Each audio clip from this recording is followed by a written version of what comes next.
Buenos días, Buenos días. Patricia, Luisa.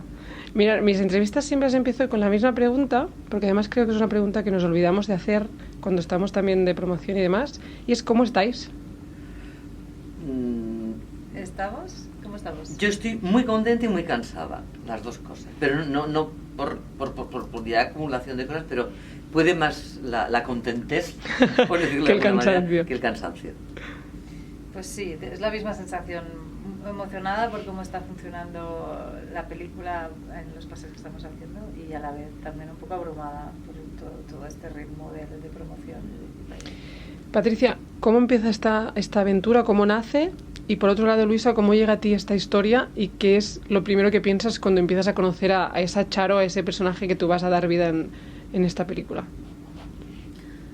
Esta historia nace de la novela de Paco Escribano con el mismo nombre, que era la historia de Antonio Donajes. Y Albert Val, que es un guionista que trabaja con Paco, hace una adaptación a guión, y este guión me llega a mí. Y cuando me llega a mí, pues empezamos seguimos con impresiones de guión y nos ponemos manos a la obra.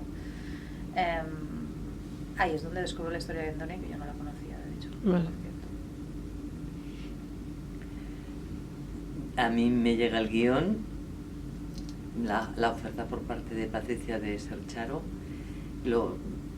Me enamoré inmediatamente de ese personaje.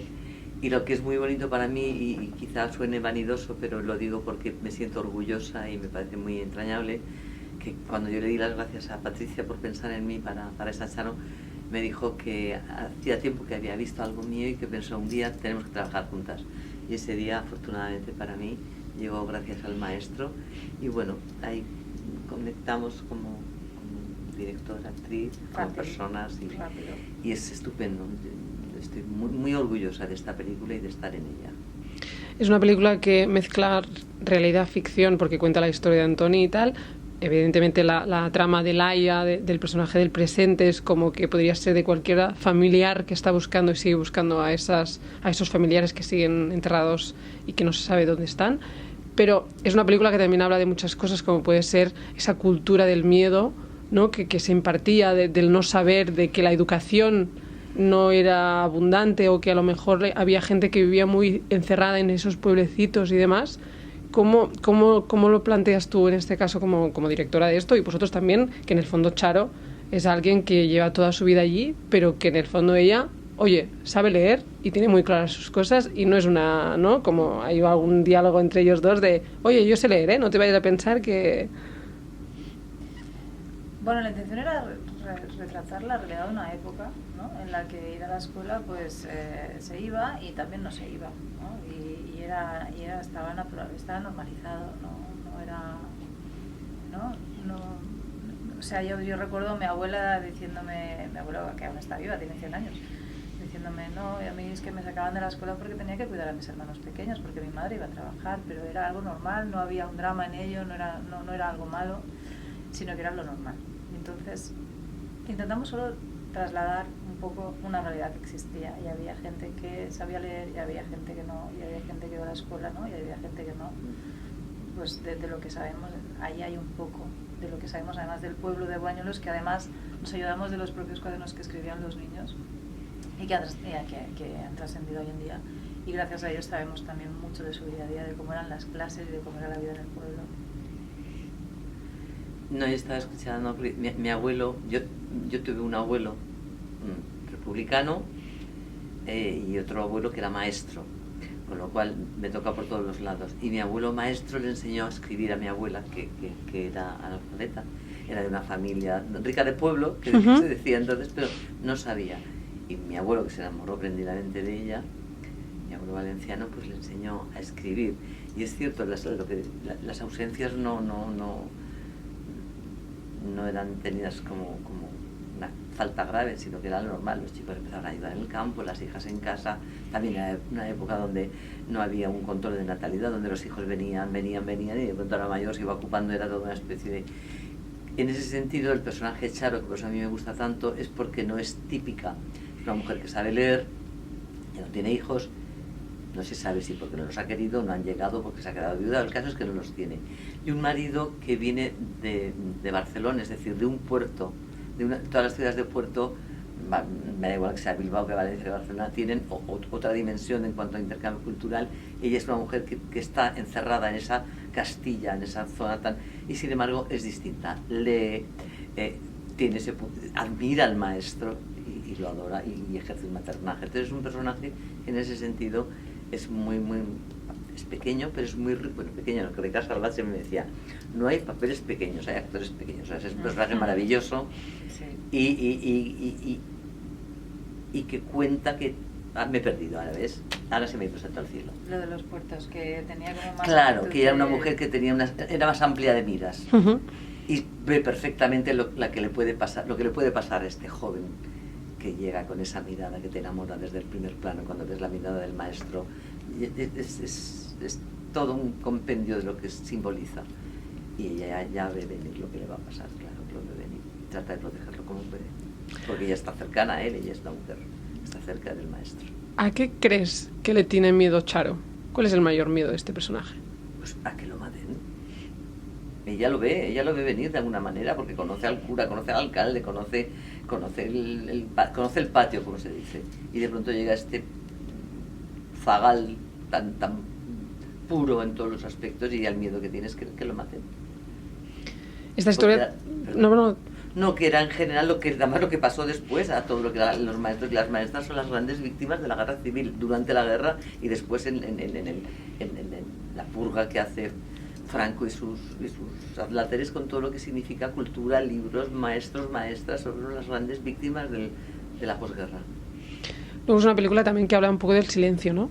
De todo lo que vamos tapando y guardando, que a lo mejor va de generación en generación y que a veces hay cosas que nos pasan y no sabemos muy bien el por qué. Lo hablaba con Enric, ¿no? Dice, el personaje de Laia a lo mejor tiene una tristeza o una amargura que no sabe muy bien de dónde le viene y empieza pues a escarbar y a conocer, ¿no? Porque qué importante es conocer la historia y que no queden estas cosas en el olvido, ¿no? Esta lucha que llevamos ya años y años por la memoria, ¿no? Sí, correcto. El personaje de Laia simboliza lo que significa la herencia de este silencio, ¿no? Este abuelo con el que ha vivido en casa y que no le ha transmitido nada, ni tan solo les ha contado a la familia que ha firmado unos papeles para pedir la exhumación de una pedraja, no les ha explicado una infancia que para él pues es un trauma que ha decidido silenciar. Queremos un poco explicar cómo se transmite la herida de ese silencio, una herida que se dice transgeneracional, ¿no? Cómo le acaba afectando a Ariadna y se da cuenta de que en realidad le ha afectado toda la vida, pero no lo sabía, ¿no? Porque esos silencios en casa pues tienen un precio luego, ¿no? La falta de comunicación con tus padres, con tu familia, etcétera. Y queremos reflejar una cosa que también es una realidad, porque hay muchos casos de gente que las primeras generaciones no lo han querido transmitir, no lo han querido explicar, y son segundas y terceras, los nietos y los hijos, que son los que están buscando los cuerpos. Sí, porque es como la hija le dice a su madre, no le has preguntado nunca, ¿no? No, porque tu abuelo no quería hablar del tema. Es como que, bueno, se respetan, ¿no? Esos silencios. Sí, claro, es que al final también, pues, ¿no? Si preguntas pero claro, no hay voluntad de explicar, y la madre opta por... La madre también es otra versión de una realidad, que es claro. de, bueno, pues si no quieres tocar el tema, yo lo tengo que respetar, ¿no? Y en cambio Ariadna es la de, pues me da igual, yo voy allí y voy a ver qué encuentro por mi cuenta. ¿A qué huele y suena esta historia? Ay, vale. Buena pregunta. Pensemos. Para mí huele a esperanza. Para mí tiene luz, o sea, aunque sea obviamente triste, sí, tiene un pozo de luz y de esperanza, es esperanzadora, ¿no? Yo creo que sí. De momento enseña que hay muchas maneras, la redundancia, enseña que hay muchas maneras de enseñar, y que la enseñanza que propone el maestro es quizá de las más valiosas que puede haber en una sociedad donde todos sabemos que los niños van a ser el futuro, ¿no? Que se sigan abriendo fosas quiere decir que a pesar de todo, que a pesar de todas las personas que lo niegan, que están en contra, hay un afán que lo vamos a conseguir, se van a abrir, porque sí se saben dónde están, cuidado, eso que no saben dónde están, a lo mejor algunas no se saben, pero hay unas cuantas. En la película sale una imagen donde se ven todos los focos, o sea, sí se sabe dónde están. Lo que pasa es que pues, algunos sectores no hay la voluntad política de abrirlas, Pero lo que tiene que haber, y yo creo que también es la esperanza de la película, la voluntad social de que no haya ningún resto en una cuneta, porque todo español, y ellos eran españoles, no hay españoles de primera ni de segunda, ni españoles de nosotros, ni españoles de vosotros. Entonces esos españoles y españolas que están ahí tienen todo el derecho del mundo a tener un lugar para que les sirven flores o no, para que por lo menos sus descendientes sepan que existieron y que están ahí. Yo creo que eso es importante y que los españoles en general no estamos dispuestos a renunciar. Esa es mi sensación personal, no sé si soy muy optimista, no sé, pero yo quiero pensar que lo conseguiremos, que no va a quedar ningún muerto en la cuneta. Entonces yo creo que esta película tendría que ir a los colegios para que los niños sepan, para que luego lo veas a críos cantando el cara al sol con 15 años que no saben ni de lo que hablan. Dices, mira guapo, de esto que tú te parece tan bonito de levantar el brazo y votar a no sé quién, pasan estas cosas. Así que a ver si nos aprendemos toda la lección para que no se repita. Estoy hablando muchísimo de la sensación. Siempre hablo mucho de la sensación. Es que me embalo. Es que es el tema que no, llevar. Tienes razón, no dices nada. Sí, es pasión, ya lo ves. Y para terminar, si ahora apareciesen Charo y Antonio y se sentaran aquí con nosotras, ¿qué os gustaría decirles? Yo les diría que los quiero a los dos, profundamente. Bueno, yo creo que sería una cena muy interesante a nivel intelectual, a nivel emocional, ¿no? A todos los niveles. Yo haría una cena eterna con ellos para hablar de todo.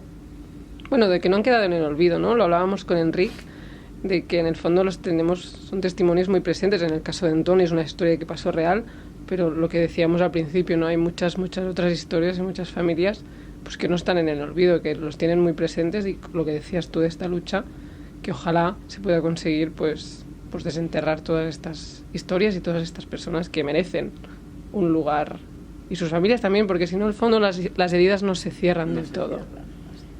Pues muchísimas gracias, ha sido un placer. Un placer, muchas gracias. Gracias.